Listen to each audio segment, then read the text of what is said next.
The year of 2006 saw the introduction of the much debated top-up fees. Many critics predicted that it would dissuade prospective students from going on to higher education. However, official statistics show that university applicants are up by 6.4%. So, can it still be argued that top-up fees deter students from applying to university?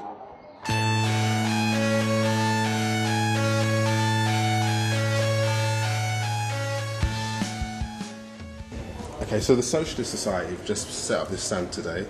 How important do you think this is to kind of, get more students involved in the fight against top-up fees?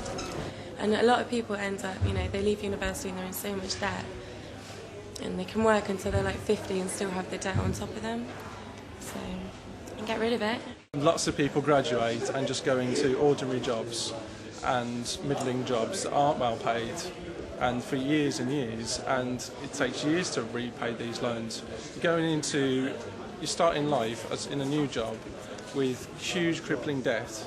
In Britain we have some of the biggest debt in the world, and it's going to get even worse. Is the education people are getting at the moment, is it value for money for the fees they're paying? For instance, the library at the university needs updating slightly. Some students have complained that you can't get the books for the modules on the list that you need, and it's quite frustrating.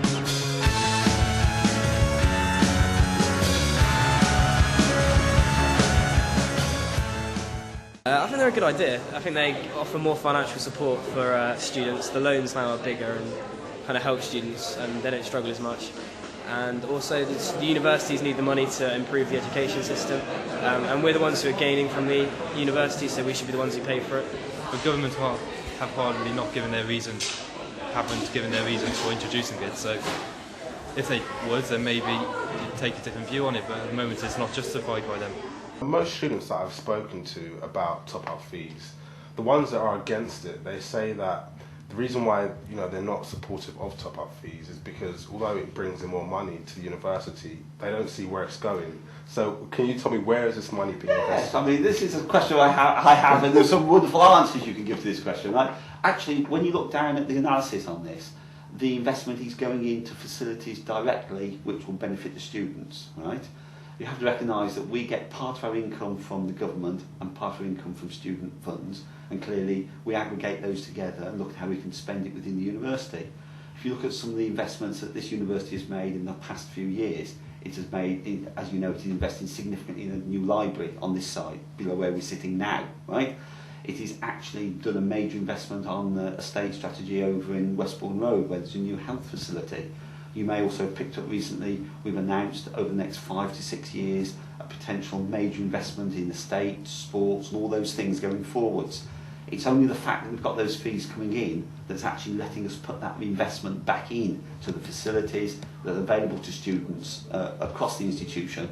Without that money we could never have done that. So it is going straight back in to investment in facilities, or the maintenance of facilities for the students, which I hope everyone in the university is now benefiting from.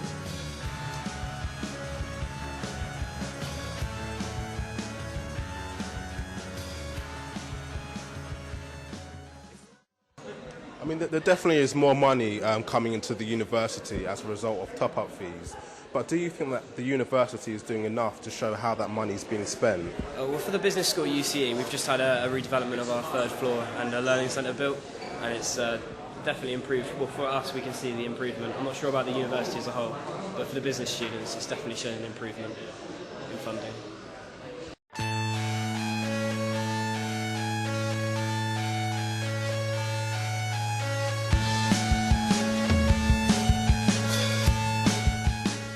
Now, you've just been appointed as the new Vice-Chancellor of UCE. Yes. What's your position on top-up fees?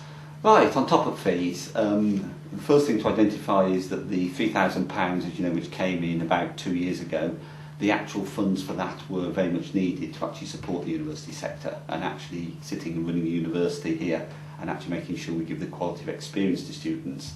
That money was an essential income that we needed one way or another. So actually the income streams were very much needed. In terms of actually how it's been done, And we can actually look at, for example, some of the latest statistics, which on the face of it show that there's been no turn down applications, but there are obviously other issues associated with that. So the position is, was the money needed in the sector? Yes, it was, right? How should it have been done? Many discussions can take place around that.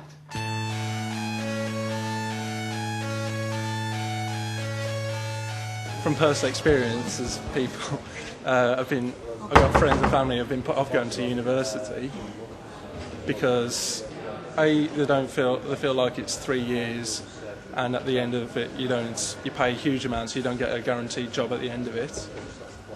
And several friends have actually dropped out because of that, particularly ones in nursing. Free education can be afforded. The money is there, it's just another way of finding the money, basically. It's just the option of the government saying we can't be bothered to pay for your education, you have to pay it for yourself. They'd rather spend the money on other things, like funding the war in Iraq, for instance. We've just got a new Vice-Chancellor. What action do you think he should take in relation to top-up fees? Like a lot of the buildings at UCE are kind of old, and they could definitely do with some redevelopment, maybe air conditioning. It's when you're in a 3-hour lecture, it's not very nice sitting there, no air conditioning. And just on facilities in general, maybe more computer rooms available, facilities in like projectors for lecturers, and just in facilities in general. I know he's got his own duties to do inside this university, but liaising closely with the government and with the funders is a good idea, and probably think of other ways of funding, pursuing other avenues of funding apart from just tuition fees. Applications are up. They're actually growing faster than they have done at any time in the last few years, and therefore on the face of it your conclusion is correct. It is not deterring student applications. However, within that you've got to look at what it's doing to individual groups of students, and whilst it may not be deterring 18-year-olds, it doesn't appear to be deterring 18-year-olds from any type of background, which is very surprising. There are groups which have actually not increased very much. For example, students perhaps who are over 25 have not gone up very much indeed. So I think it is a complex picture. Overall, it hasn't deterred students. It is, I believe, going to deter some groups of students, which I find very concerning, but I don't think we will know the full picture for another few years yet.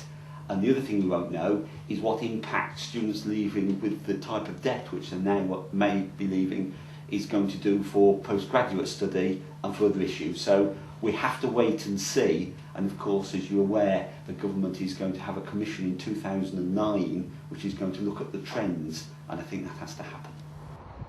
So, the question remains, has top-up fees deter students from applying to university?